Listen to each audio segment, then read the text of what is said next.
Hey guys, so this is going to be the eighth installment in my Beatles deep dive series where we're talking about the US Capitol albums. And now we have come to what is probably one of the most insubstantial albums in the entire US Capitol discography.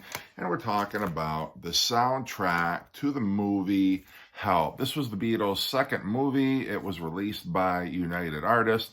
Now, whereas A Hard Day's Night was released on United Artists Records, Help was released on Capitol Records. I believe United Artists only owned the rights to the music from the first movie. Not sure exactly why that is, but nonetheless, it is what it is.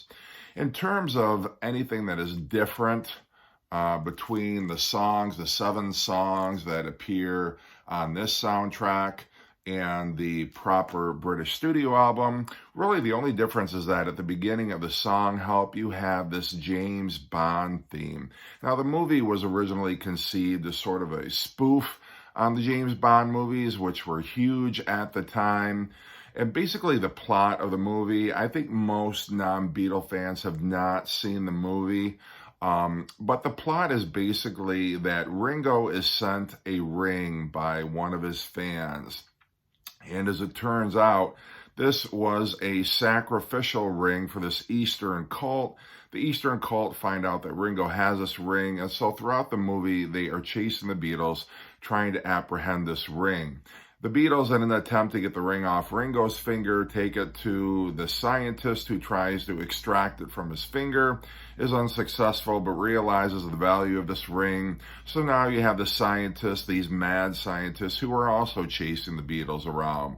And different from A Hard Day's Night, Help is in color. And Help was also shot at a number of different locations.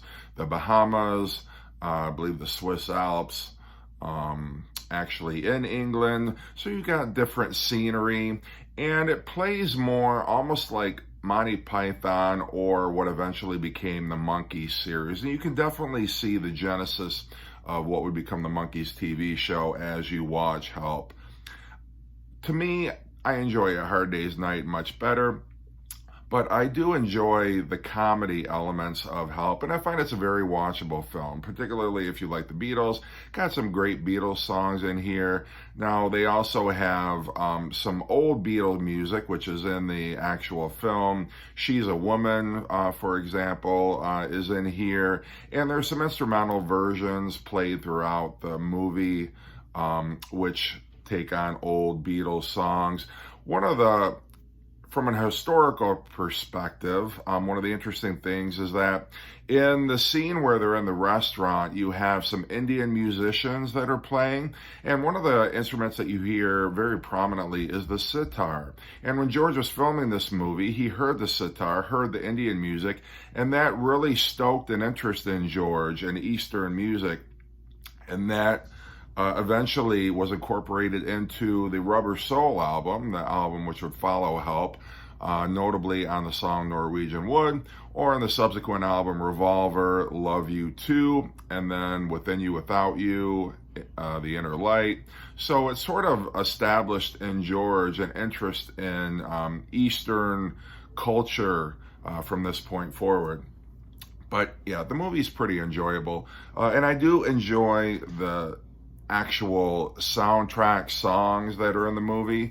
You've got the song Help, The Night Before, You've Got to Hide Your Love Away, I Need You, Another Girl, which is, I think, one of the most underrated Paul McCartney songs, early Paul McCartney songs, Ticket to Ride, which is fantastic and was the early single.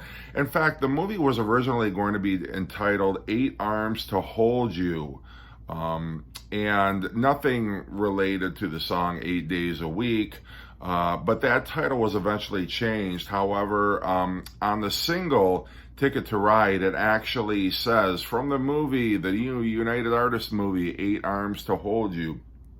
That title was switched after John came up with the song Help.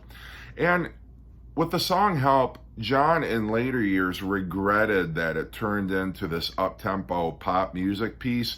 He always thought it fit better as kind of a moodier, more melancholy type of song, because the lyrics are really at odds with the up-tempo, poppy nature of the song. And John wrote it very much as an autobiographical piece of music. He was feeling the pressure of Beatlemania. He was really unhappy in his marriage. Just things were not, fame was not all that it was cracked up to be. And John wrote those lyrics as a cry for help.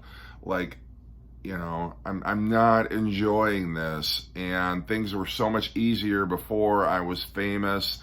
And so when you read it in that context, it sort of makes sense that, a little bit more subdued musical arrangement might have suited the song better. But nonetheless, so on this soundtrack album, you've only got 7 legitimate Beatles songs. The rest are instrumentals. I tend to prefer the instrumentals on the A Hard Day's Night soundtrack more than this, and I do skip over. I do not listen to the instrumentals on here, nor do I listen to this soundtrack. If I'm going to listen to Help, I'm going to listen to its British counterpart. But one of the also interesting things here is people believe, and I know, the Beatles are out of order from the way that they appear on the actual British cover. And here you've got George, John, Paul, and Ringo. And one of the misconceptions people has is that in Semaphore, this spells out help.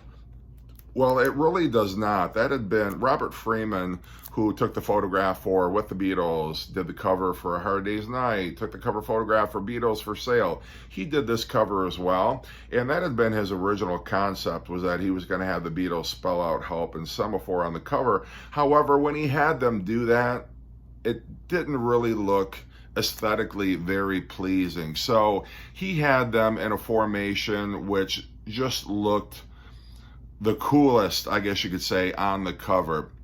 So this doesn't spell, I think the only letter that actually spells out L in Semaphore is Paul right there.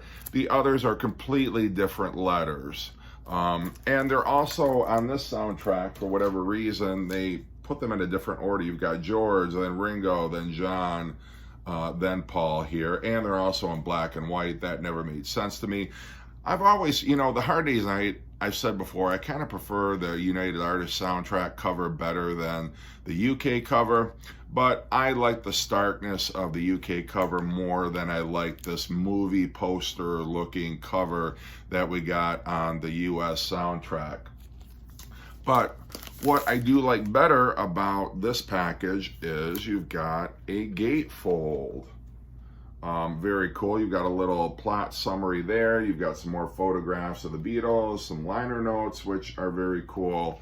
And I always thought this was funny. There's a scene where you got the Beatles and they're trying to hide from their fans. They're at the airport and they're wearing these disguises, which I'm sure at the time looked ridiculous. But actually, in hindsight, all the Beatles would eventually look like that. Like, look at Ringo right here. I mean, that's totally Ringo. If you look at the cover of Abbey Road, I mean, that's what Ringo looks like. If you look at John, he's got this big bushy beard. That's John from Abbey Road. You've got George with the mustache and full beard. That's totally George, either from, right around early 1967 or also Abbey Road. So I find that's kind of funny that, life was imitating art eventually. And then on the back, you've got this very cool cover. So I like... much as I prefer the UK cover, I do like this package better. But I think that was another way that Capitol could not only justify charging a little more for what was only 7 Beatles songs, but also, you've got a gatefold there. So, these days, spending $7 on a record seems very cheap. But back in the day, I'm sure there were record buyers who were a bit pissed off. But this is my mono copy of the album, and it is on the Rainbow label. This is the stereo copy that I have on the Rainbow label. And I do have a copy on the Apple Records label. And then the cassette, this is what the cassette looked like. Not all that different from the vinyl version. So yeah, anyway, you know, I think for Capitol, this was kind of a gift because, you know, on the UK album, they had 14 tracks.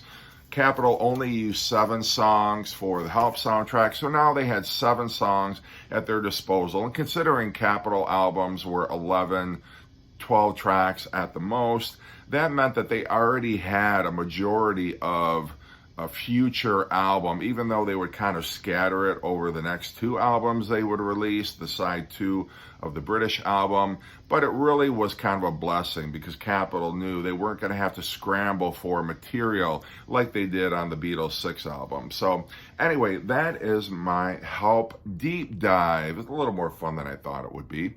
But nonetheless, check out the movie, check out the soundtrack, and do I like A Hard Day's Night better or do I like Help better? In terms of just the songs on the soundtrack, probably, I hadn't anticipated asking myself this question before I did the video, but I'm going to say, gun to my head, Hard Day's Night. All right, hope you're doing great and happy Thanksgiving.